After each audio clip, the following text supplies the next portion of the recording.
I'm Evelyn Burkhull, 34, youngest daughter of the kind of family that still believes wealth and silence go hand in hand. Our last name still opens doors in parts of New England where they serve power with martinis and closed curtains. But not for me. Not anymore. I walked out years ago after what they called the incident. I left behind their colonial facades, their perfect holiday cards, their daughter-shaped disappointment. Moved off-grid. Changed the locks on my life. But ghosts? They don't need keys. They knock anyway. The message came in at 6:42 a.m. My phone lit up before the kettle had finished boiling. Just a single text from my mother. No greeting. No warmth. Don't come home for Christmas. Miranda's elite friends are visiting. It's better this way. No punctuation after that last sentence. Just cold resolution. Like a cease and desist order, served over peppermint tea. She didn't need to say more. I knew exactly what elite meant in her voice. Clean reputations, curated LinkedIns, and a phobia of unpredictability. And I, the black sheep with a PhD and a past too messy to be whispered over champagne, was once again collateral damage for the Burkhull image. But what she didn't know, what none of them knew, was that I wasn't the same girl they erased. I opened the locked drawer beneath my desk and pulled out the manila envelope I'd kept for 2 years. A copy of the original patent registration for ASTRA, the neural AI interface I built, and another set of documents I hadn't touched in months. Legal contracts I never signed, still bearing my name. I hadn't looked at them since Mercer vanished, since my lab was audited and I lost everything overnight. Publicly disgraced, privately gutted. But this time, I wasn't going to disappear. My fingers hovered over the phone screen. I almost typed a reply. Then I stopped, closed the phone, sat back. The silence in the apartment was different now. Heavier. There's a point in every woman's life when you stop apologizing for being the storm and start becoming it. I threw on a sweater, boots, coat, stepped outside. Snow, fresh and clean, blanketed the street like a lie no one had walked on yet. My neighbor's dog barked, once as I passed. Lights flickered on across the building. Too quiet. Back inside, I powered up the secondary server. Astra hummed to life with a slow blue pulse. Her voice was low and digital, more breath than sound. Hello, Evelyn. I hadn't touched her code since the shutdown. I spoke into the mic, run asset scan. Flag all third-party usages. She replied instantly. Scanning. 1 unauthorized build detected. Kagan Medical. Diagnostic Unit version 2.3.94. Encryption traceable to Oliver Kagan. Of course. Miranda's husband. Perfect smile, startup king. And apparently, intellectual property thief. I smiled. Not because it was funny, but because the timing was poetic. I opened my encrypted email. There was a new message waiting. No subject line. Project ASTRA wasn't yours to hide. We know what they did. Attached a photo. My name. A forged signature. Transfer of rights to Kagan Biotech Holdings. Dated 5 months after my lab was shut down. Illegally notarized. They thought I wouldn't find it. Thought I'd vanish like a good little scapegoat. But I learned something in exile. The more you bury truth, the deeper it detonates. Sasha once told me, the difference between revenge and justice is who gets to sleep after. At the time, I didn't know which one I wanted more. Now I do. If they want a show for their elite friends, I'll give them one they'll never forget. I didn't sleep that night. Didn't try. You don't prep for war and drift off to dreams. I spent hours watching code scroll across the black of 3 separate screens. Astra's pulse moved like a heartbeat, faint blue, regular, alive. The system had been dormant since the shutdown. But the minute I brought her back online, it felt like oxygen had returned to the room. It was my creation, my signature, and now it was someone else's. 1 hour in, ASTRA flagged the anomaly. Unauthorized derivative detected. Diagnostic AI version 2.3.94. Encrypted origin, Kagan Medical Group. Location, Midtown Manhattan server stack. Sublevel B, a closed-loop server. Oliver's territory. I sat still, let the rage crawl up my spine like static. Miranda's husband didn't just copy my work. He branded it, claimed it, which meant he'd had help. I opened my old network logs. Restricted channels. Former employees. The ones who vanished after the lab was raided. One name stood out. Dr. Lance Mercer. He and I once built ASTRA together. He was there the night it crashed. He testified in the inquiry that I had gone rogue. I should have buried him with my trust years ago. Now he was working with Oliver. I moved fast, launched a packet tracer through an anonymized protocol. Let ASTRA run silent reconnaissance. If they'd recycled even 20% of the source code, we'd have a match. I barely had time to process before something cracked. Glass. I spun, sharp breath caught in my throat. The far window, cracked in a perfect ring, like someone had tapped it with precision. Not random, deliberate. I stood, moved slow, reached into the drawer for the SIG sour I hadn't touched in months. Cold metal, familiar weight, a breath outside, then gone. I killed the lights. Backed against the wall.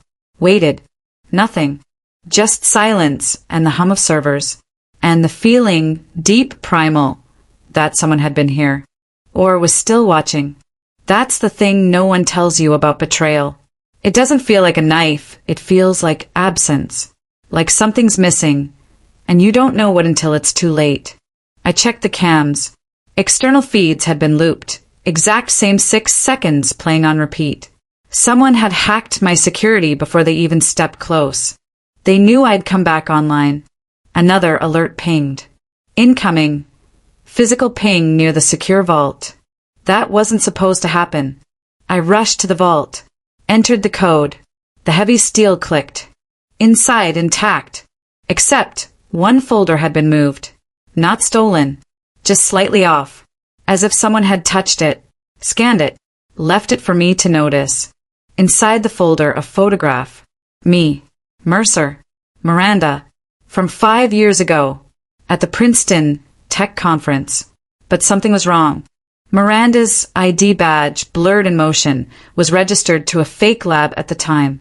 The metadata encoded on the print was newer than the photo's date. Someone wanted me to see this. Someone wanted me to know she wasn't just involved now. She had been involved then. I heard the lock disengage before I saw the door move. The side hallway. Slow creak. I turned, raised the pistol. Then, easy, came a voice. Calm. Familiar. You always overreact when you're cornered. Sasha Liu.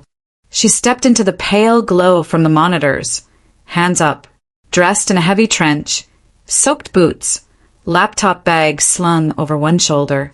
I lowered the gun. How the hell? I never left, she said. Her voice had the same dry sarcasm it always did. But there was something else underneath. Fatigue, maybe. Regret. You vanished, I said. After the shutdown. No, she corrected.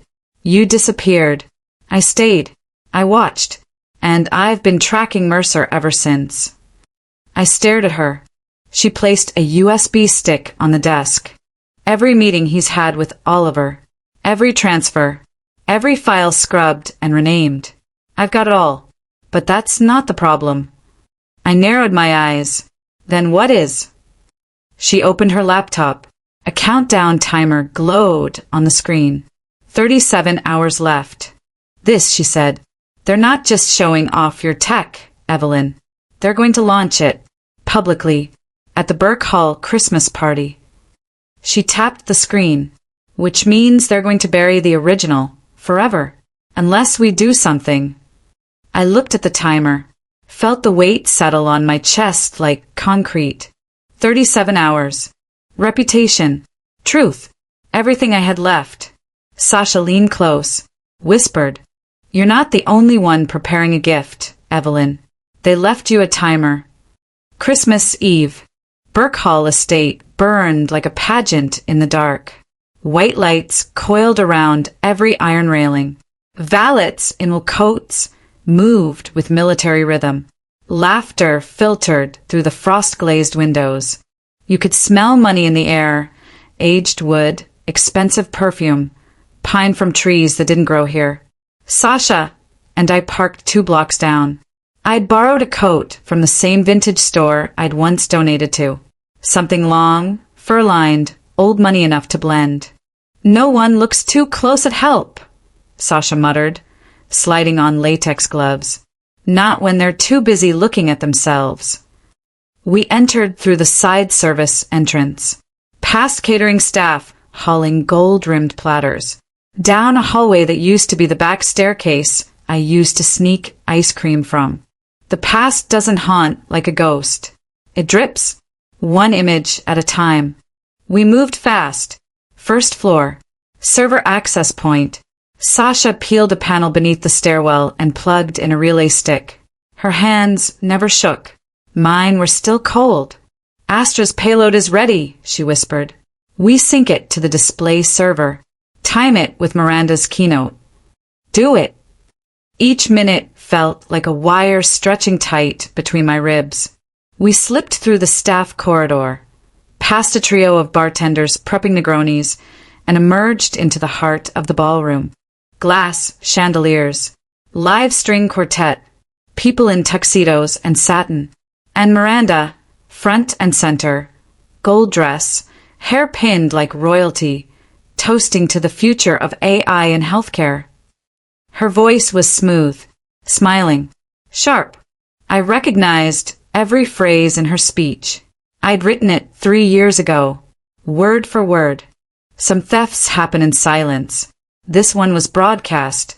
I slid toward the AV booth. Sasha kept watch. The presentation files were already queued. KMG AI launch version 1.0. Version 1.0. As if nothing had ever come before it. No one ever wins clean, I muttered. They just hide the blood under the carpet. Sasha looked over. Or they bury the body in the basement and build a ballroom on top. She didn't blink when she said it. AV sync engaged. Backdoor inserted. Now all we needed was to wait. At 7:43 p.m., the lights dimmed. Miranda took the stage. Spotlights rose like judgment. She began her speech. I counted every breath, every lie. Behind me, I heard laughter. Recognized the voice before I turned. My mother, Sophie Birkhall, talking to someone with a glass of Merlot in her hand. She won't be here tonight, she said. We thought it best. Evelyn's complicated, and tonight needs to be clean. I turned, watched her from behind a column. I've always said, she continued, ambition is fine until it makes people dangerous. I clenched the marble ledge. Cold. Steady. You think you can mold a daughter, she went on, but sometimes what you get back isn't family. It's fire. I didn't move. Didn't speak. Fire. No wonder they thought they'd killed me. No wonder they were terrified I'd still burn. Back on stage, Miranda smiled. A click on the remote. The screen flickered to life. A wireframe of Astra's neural interface appeared. Tonight, she said, we make history. I pressed the key. The screen glitched. Froze. A hum moved through the room. Low. Subtle. Almost musical. Then, files began flashing on the screen. Email threads. Bank transfers. Development logs. Every stolen asset. Every line of code. Every lie. Gasps. Whispers. Phones lifted. Photos taken. On the far end of the room, Mercer stood, panicked, his eyes scanning the AV booth.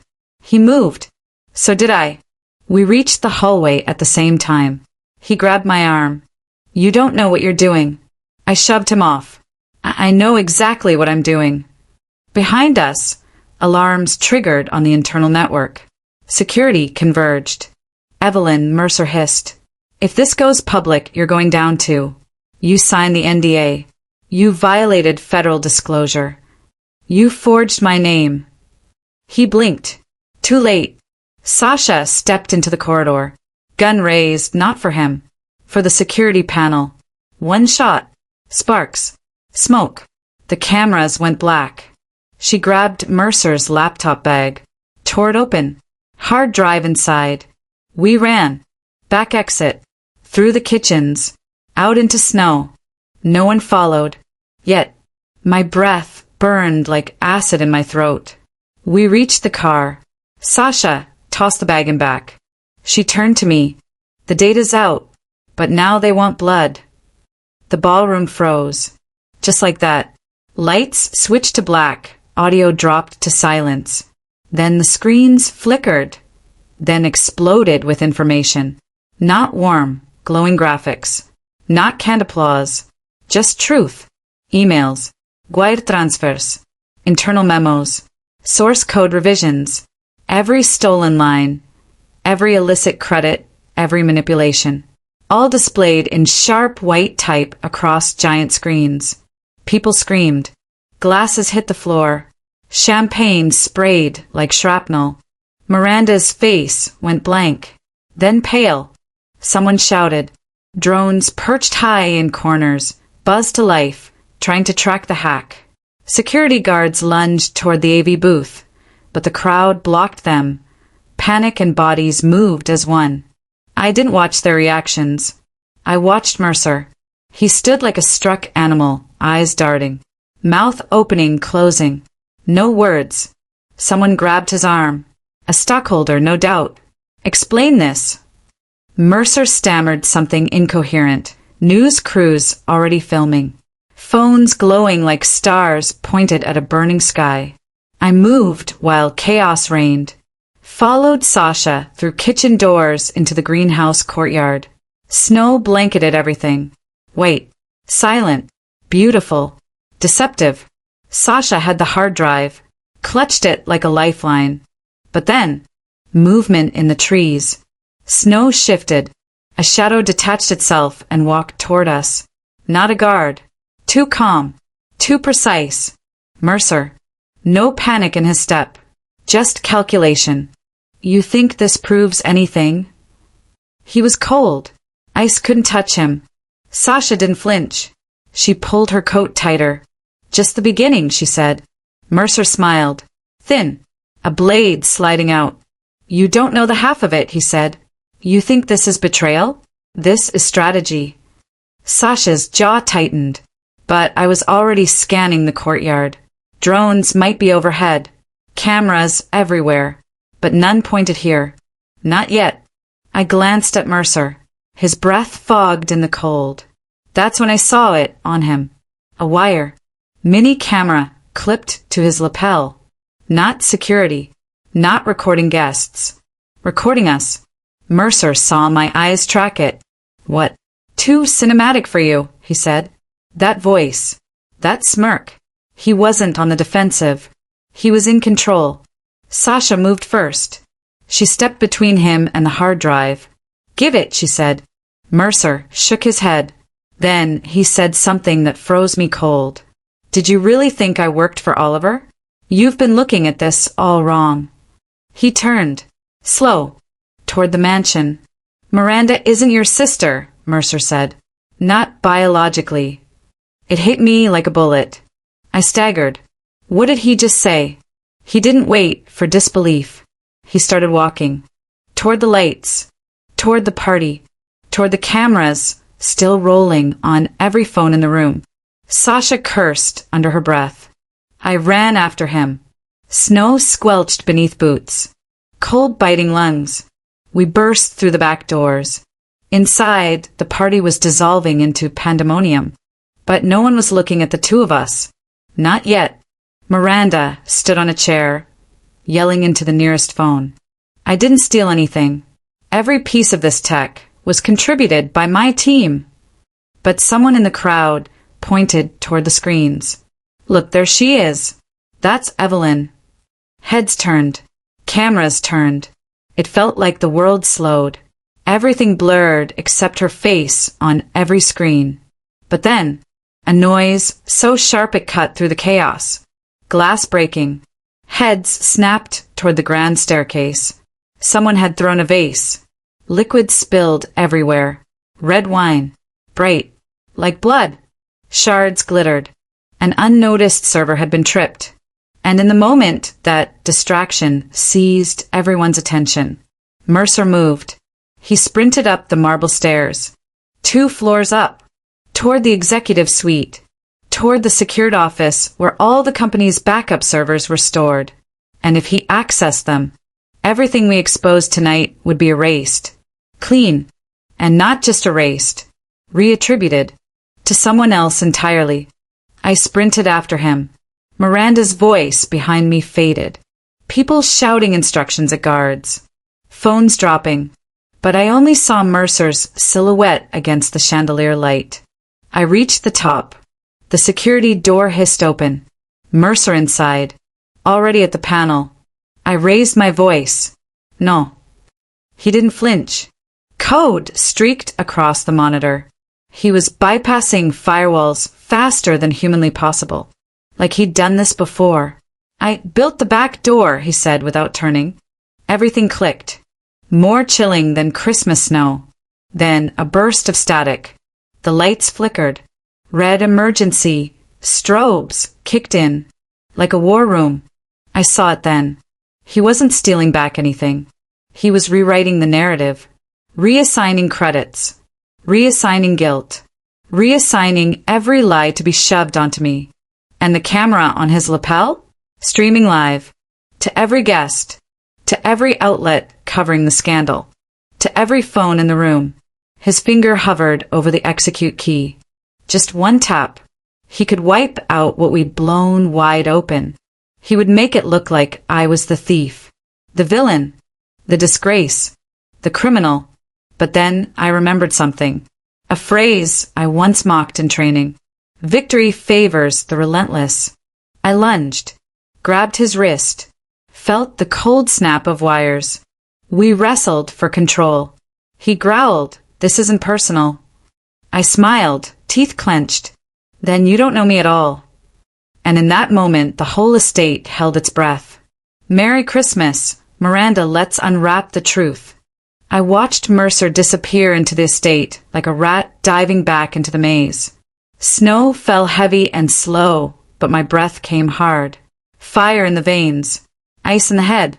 I pushed past the last guest still milling in the driveway. Some too drunk to care what had blown up.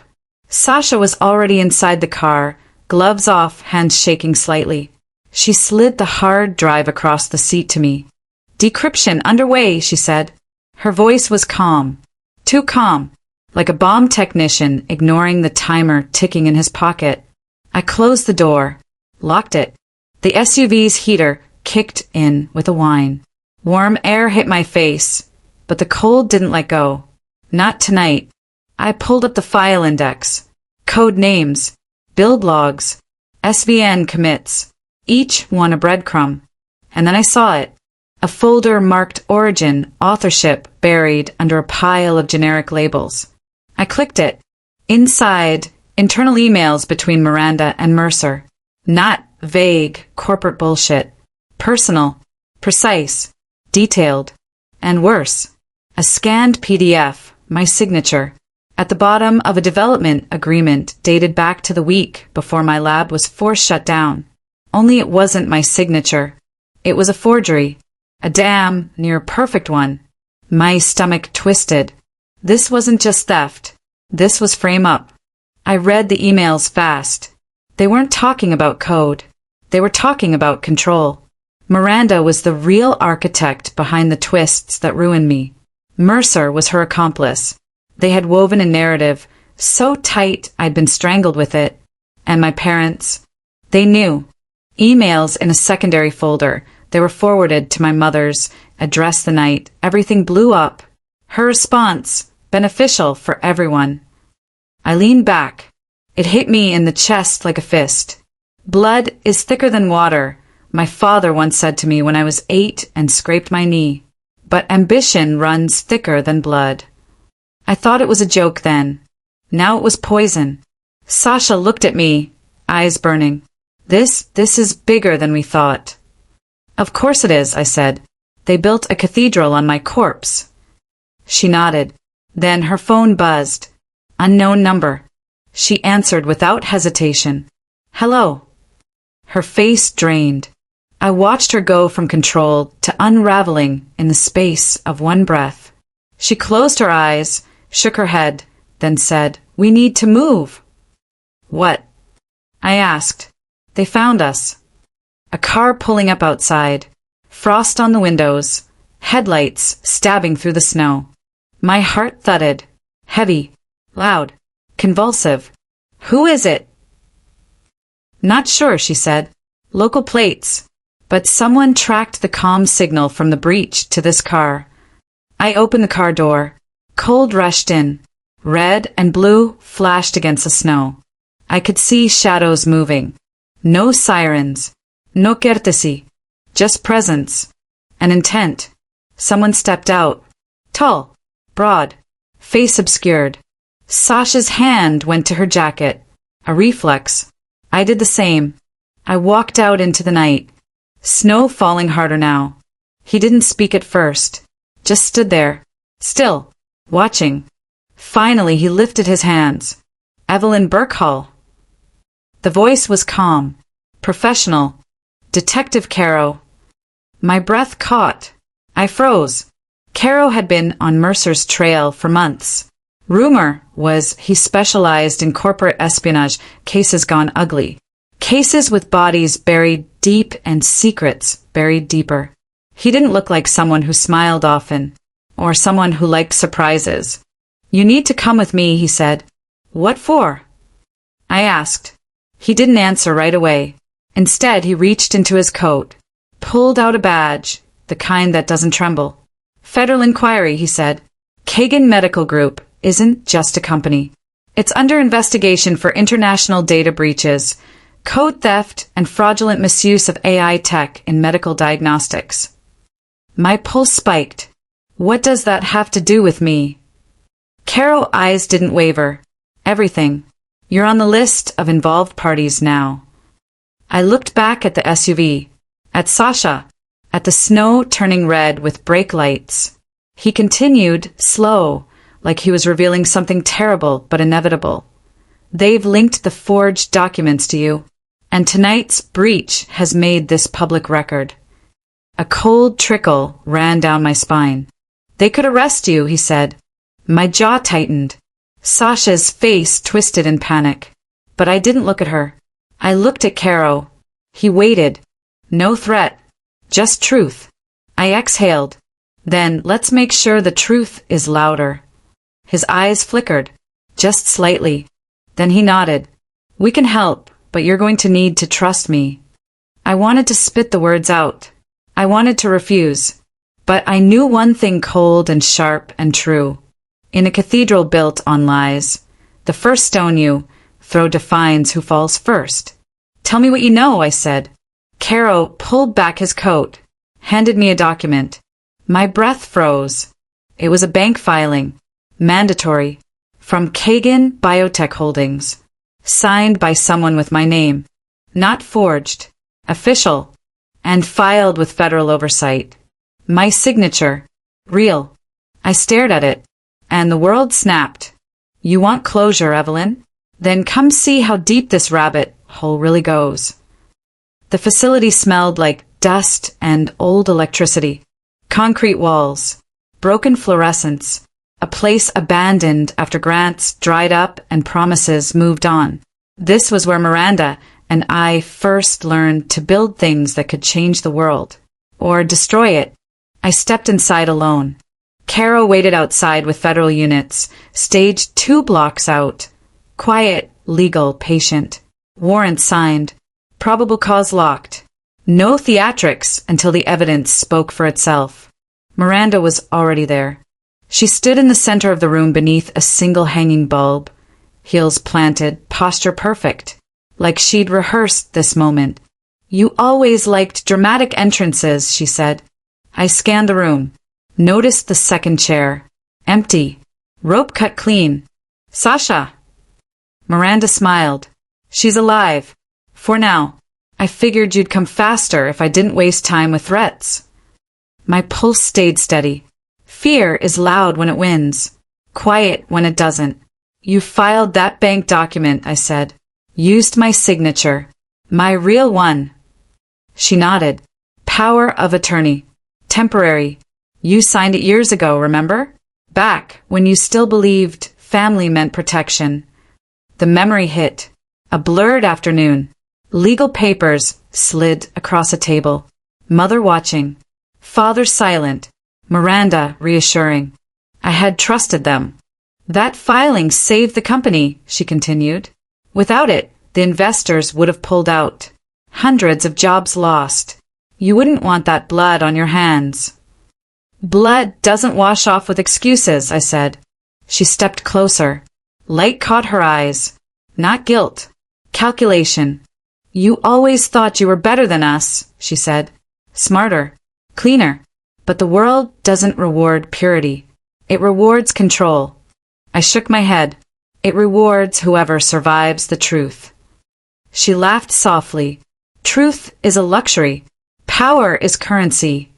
I reached into my coat. Not for a weapon. For a small device. Miranda's gaze flicked down. Suspicious. Before you say another word, I said, you should know something. I pressed the button. The room hummed. Then sound. Her voice. Recorded. Clear. If we redirect the liability to Evelyn, the investigation collapses. Her face froze. Another clip. My mother's voice. She's always been difficult. This is cleaner. Another. Mercer. The code is hers, but the credit will be ours. Miranda's breath hitched. I kept going. Every word you've said tonight, every meeting, every instruction has been streamed, encrypted, and mirrored to federal servers. Chain of custody established. Admissible. Her smile cracked. Just a hairline fracture. You think this ends well? She asked. You'll still be the one who tore the family apart.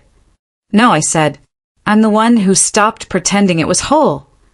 A noise behind us. Footsteps. Sasha stumbled in. Wrists free, eyes fierce. She met my gaze and nodded once. Miranda turned, too late. The doors blew open. Agents flooded the room. Command sharp. Weapons raised. Miranda Burkhall, Oliver Kagan. By order of the United States District Court, you are under arrest for fraud, conspiracy, and obstruction. Handcuffs clicked. Final. Miranda didn't fight. She looked at me as they led her away. You could have stayed gone, she said. So could you, I replied. Silence followed. Heavy. Then relief. Outside, dawn crept in pale and honest. Caro handed me a blanket. You did good, he said. Most people don't come back once they've escaped. I didn't come back, I said. I finished something. Sasha stood beside me, bruised but smiling. There's a saying I like, she said. The truth doesn't need permission. It just needs daylight. I watched the agents load boxes of evidence into vans. Years of lies reduced to files and chains. My phone buzzed. One last message from my mother. Unsent drafts. Apologies typed and erased. Fear dressed as regret. I didn't respond. Some endings don't require forgiveness. Just distance. As the sun rose, I felt something loosen inside my chest. Not victory. Not revenge. Something cleaner. Freedom. I used to think family was where you were born. Then I learned it's where you're seen. They tried to erase me. I rewrote the ending.